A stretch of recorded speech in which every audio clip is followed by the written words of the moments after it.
ರಾಜ್ಯದಲ್ಲಿ ಆತಂಕವನ್ನು ಸೃಷ್ಟಿ ಮಾಡ್ತಾ ಇದೆ ಡೆಂಗ್ಯೂ ಪ್ರಕರಣಗಳು. ದಿನದಿಂದ ದಿನಕ್ಕೆ ಡೆಂಗ್ಯೂ ಪ್ರಕರಣಗಳ ಸಂಖ್ಯೆ ಹೆಚ್ಚಾಗ್ತಾ ಇದೆ. ಹಾಗಾಗಿ ಆತಂಕ ಕೂಡ ಹೆಚ್ಚಿದೆ. ಮಳೆಗಾಲಕ್ಕೂ ಮುನ್ನವೇ ರಾಜ್ಯದಲ್ಲಿ ಹೆಚ್ಚಾಗ್ತಾ ಇದೆ ಡೆಂಗ್ಯೂ. ರಾಜ್ಯದಲ್ಲಿ ಆತಂಕವನ್ನು ಹುಟ್ಟುಹಾಕ್ತಾ ಇದೆ ಡೆಂಗ್ಯೂ ಪ್ರಕರಣಗಳು. ಕೇವಲ 2 ತಿಂಗಳಲ್ಲಿ 1,000 ಗಡಿ ದಾಟಿದೆ ಡೆಂಗ್ಯೂ ಕೇಸ್. ರಾಜ್ಯದಲ್ಲಿ 20,000ಕ್ಕೂ ಹೆಚ್ಚು ಡೆಂಗ್ಯೂ ಶಂಕಿತರು ಪತ್ತೆಯಾಗಿದ್ದಾರೆ. ಡೆಂಗ್ಯೂ ಜೊತೆ ಚಿಕನ್ ಗುನ್ಯಾ ಪ್ರಕರಣ ಕೂಡ ಏರಿಕೆಯಾಗ್ತಾ ಇದೆ. ಈವರೆಗೆ ರಾಜ್ಯದಲ್ಲಿ ನೋಡಿ 1,135 ಡೆಂಗ್ಯೂ ಪ್ರಕರಣ ವರದಿಯಾಗಿದೆ.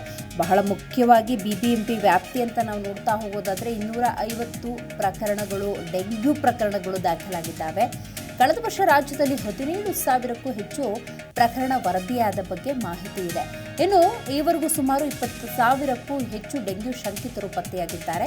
ಇಲ್ಲಿವರೆಗೆ 10,000ಕ್ಕೂ ಹೆಚ್ಚು ಮಂದಿಯ ರಕ್ತದ ಮಾದರಿಯ ಸಂಗ್ರಹ ಆಗಿದೆ. ಜೊತೆಗೆ ಚಿಕನ್ ಗುನ್ಯಾ ಕೂಡ ಹೆಚ್ಚಾಗಿರೋದ್ರಿಂದಾಗಿ ಜನಸಾಮಾನ್ಯರು ಕೊಂಚ ಎಚ್ಚರಿಕೆಯಿಂದಿರಬೇಕಾಗತ್ತೆ. ಬಹಳ ಮುಖ್ಯವಾಗಿ ಡೆಂಗ್ಯೂ ಅಂದಾಗ ಸೊಳ್ಳೆಯಿಂದ ಹರಡುತ್ತೆ. ಜೊತೆಗೆ ಮನೆಯ ಅಕ್ಕಪಕ್ಕ ಸ್ವಚ್ಛತೆಯನ್ನು ಕಾಯ್ದುಕೊಳ್ಳೋದು ಬಹಳ ಮುಖ್ಯ. ನೋಡಿ, ಅಲ್ಲಲ್ಲಿ ನೀರು ಶೇಖರಣೆ. ಈ ಡೆಂಗ್ಯೂ ಸೊಳ್ಳೆಗಳು ಅಂತ ಹೇಳಿದಾಗ ಕೊಳಚೆ ನೀರಿನಲ್ಲಿ ಸೊಳ್ಳೆಗಳ ಸೃಷ್ಟಿಯಲ್ಲ, ಶುದ್ಧ ನೀರಿನಲ್ಲೇ ಸೊಳ್ಳೆಗಳ ಸೃಷ್ಟಿಯಾಗತ್ತೆ. ಹಾಗಾಗಿ ಅಲ್ಲಲ್ಲಿ ಟೈರ್ಗಳಲ್ಲಿ ನೀರು ಸೇರಿಕೊಂಡಿರುತ್ತೆ, ಅಥವಾ ನೀವು ತೆಂಗಿನಕಾಯಿ ಬಳಕೆ ಮಾಡ್ತಿರ್ತೀರಿ, ಅವುಗಳನ್ನು ಹಾಗೆ ಬಿಟ್ಟಿರ್ತೀರಿ, ಅಲ್ಲಿ ನೀರು ಸೇರಿಕೊಂಡಿರುತ್ತೆ. ಅಂಥ ನೀರಿನಲ್ಲಿ ಸೊಳ್ಳೆಗಳ ಸೃಷ್ಟಿಯಾಗಬಹುದು. ಹಾಗಾಗಿ ಬಹಳ ಎಚ್ಚರಿಕೆಯಿಂದ ಜನಸಾಮಾನ್ಯರಿರಬೇಕಾಗತ್ತೆ. ದಿನದಿಂದ ದಿನಕ್ಕೆ ಡೆಂಗ್ಯೂ ಪ್ರಕರಣಗಳ ಸಂಖ್ಯೆ ಹೆಚ್ಚಾಗ್ತಿರೋದ್ರಿಂದಾಗಿ ಕೊಂಚ ಆತಂಕ ಕೂಡ ಹೆಚ್ಚಾಗಿದೆ. ನೋಡಿ, ಈವರೆಗೂ 1,000 ಗಡಿ ದಾಟಿದೆ ಅಂತ ಹೇಳಿದ್ರೆ ಬಹಳ ಆರೋಗ್ಯ ಇಲಾಖೆ ಕೂಡ ಹೆಚ್ಚಿನ ಗಮನವನ್ನು ವಹಿಸ್ತಾ ಇದೆ. ಜೊತೆಗೆ ಜನಸಾಮಾನ್ಯರು ಕೂಡ ಸಹಕಾರವನ್ನು ನೀಡಬೇಕಾಗತ್ತೆ. ರಾಜ್ಯದಲ್ಲಿ ಚಿಕನ್ ಗುನ್ಯಾ ಅಂದಾಗ 245 ಪ್ರಕರಣಗಳಿದ್ದಾವೆ ಅನ್ನುವಂತಹ ಮಾಹಿತಿ ಇದೆ. ಇಲ್ಲಿಯವರೆಗೂ 3,000ಕ್ಕೂ ಹೆಚ್ಚು ಚಿಕನ್ ಗುನ್ಯಾ ಸಲುವಾಗಿ ರಕ್ತದ ಮಾದರಿಯ ಸಂಗ್ರಹವಾಗಿದೆ. ಡೆಂಗ್ಯೂ ಪ್ಯಾರಲಲ್ಲಿ ಚಿಕನ್ ಗುನ್ಯಾ ಇರೋದರಿಂದಾಗಿ ಜನಸಾಮಾನ್ಯರು ಬಹಳ ಎಚ್ಚರಿಕೆಯಿಂದ ಇರಬೇಕಾಗತ್ತೆ.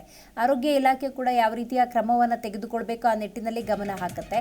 ಬಟ್ ಸ್ವಚ್ಛತೆ ಅನ್ನೋದು ಬಹಳ ಮುಖ್ಯ. ಸ್ವಚ್ಛತೆಯ ನಿಟ್ಟಿನಲ್ಲಿ ಜನಸಾಮಾನ್ಯರ ಸಹಕಾರ ಅನ್ನೋದು ಅತಿ ಮುಖ್ಯ.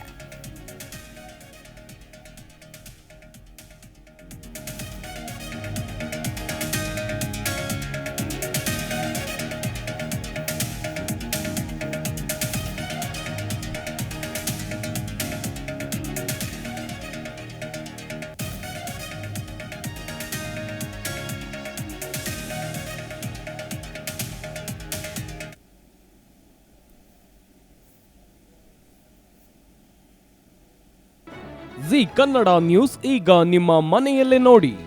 ಎಲ್ಲ ಕೇಬಲ್ಗಳಲ್ಲಿ ಈಗ ಲಭ್ಯ.